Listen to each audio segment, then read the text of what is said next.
Bonjour, bienvenue dans ma bibliothèque. Nous sommes à Montréal le 19 décembre 2014. Mon nom est Bruno Lalonde. Alors voilà, aujourd'hui, je vous lis un court poème écrit par mon père poète métis. Et oui, tiré de son recueil Au ressac du large, paru aux éditions du Sol. Non pas du sol, le sol, mais Saule, l'arbre.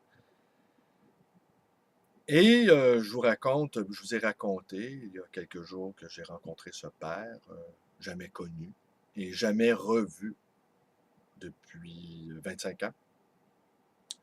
Il était accompagné d'un prêtre missionnaire et moi, j'étais accompagné de mon amoureuse, à qui je pense sans relâche. Au fond, je n'aime que penser à elle. Tout le reste m'ennuie, disons-le franchement, prodigieusement. Mais il faudra bien quand même que je me ressaisisse un peu, car je suis impliqué dans toutes sortes d'activités, à la fois littéraires et politiques. Et voilà que l'amour apparaît dans ma vie. Un amour immense qui me bouleverse de fond en comble. C'est une sorte de raz-de-marée qui emporte tout. Le genre d'amour qu'on n'attend plus, je pense. Le genre d'amour qu'on n'espère plus ou qu'on espère toujours à quelque part. Cette petite attente qui ne cesse pas, ce désir-là qui gît au fond de nous, comme un volcan endormi, prêt à se réveiller soudainement, prêt à jaillir. Un amour qui change la vie. Ma mère me taquine à ce propos, disant que je n'avais pas inventé l'amour. Eh bien, je lui ai répliqué, oui, nous n'avons pas inventé l'amour, assurément, mais nous l'avons réinventé. Alors, mon père, oui, droit dans ses bottes. Mon père, que ma compagne a trouvé beau. J'étais étonné de savoir que mon père était beau. Elle l'a trouvé beau. C'est vrai qu'il a vraiment l'air d'un coureur des bois, hein, avec sa barbe et sa barbe, oui. Il a l'air d'un coureur des bois. Il a le visage buriné. Il a des rides profondes d'un homme qui a à la fois beaucoup souffert, beaucoup réfléchi, beaucoup éprouvé dans son existence. J'étais content de le prendre dans mes bras. J'étais content de faire preuve d'affection à son égard. Je lui ai apporté 3 livres que j'ai publiés dans la dernière année. Les livres, non pas la revue. Et à chacun d'entre eux, je lui ai écrit un petit mot affectueux. Avons réglé nos comptes, mon père et moi.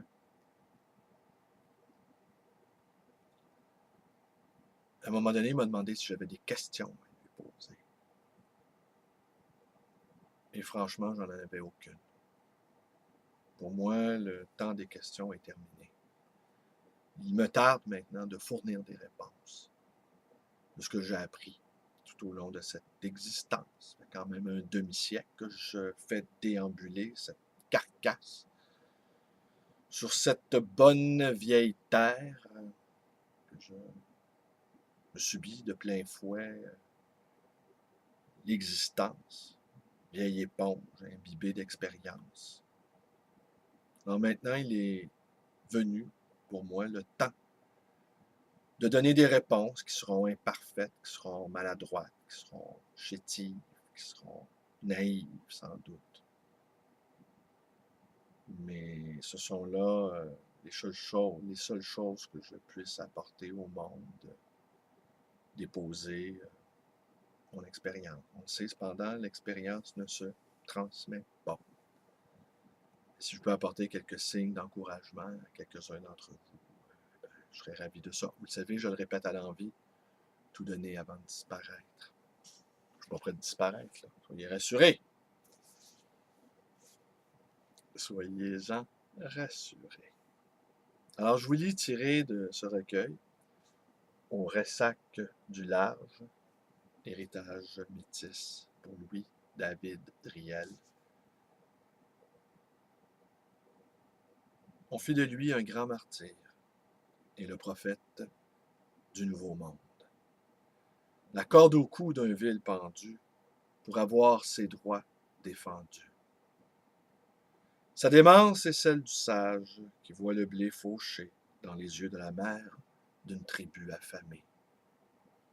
Berceau de l'opprimé, le savoir dans ses notes, il meurt pour un train qui passe sur des terres dépouillées. Son monument en place nous rappelle son exil, qui jamais ne s'efface à l'ère des bois brûlés.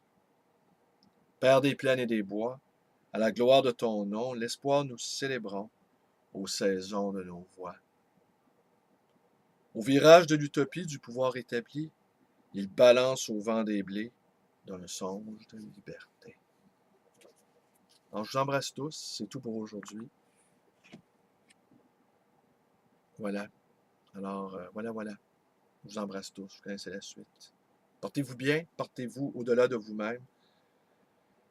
Enfin, d'aller à la rencontre de l'autre avec un grand A. Le grand principe de l'altérité qui fait en sorte que nous devenions nous-mêmes pour de bons incarnés.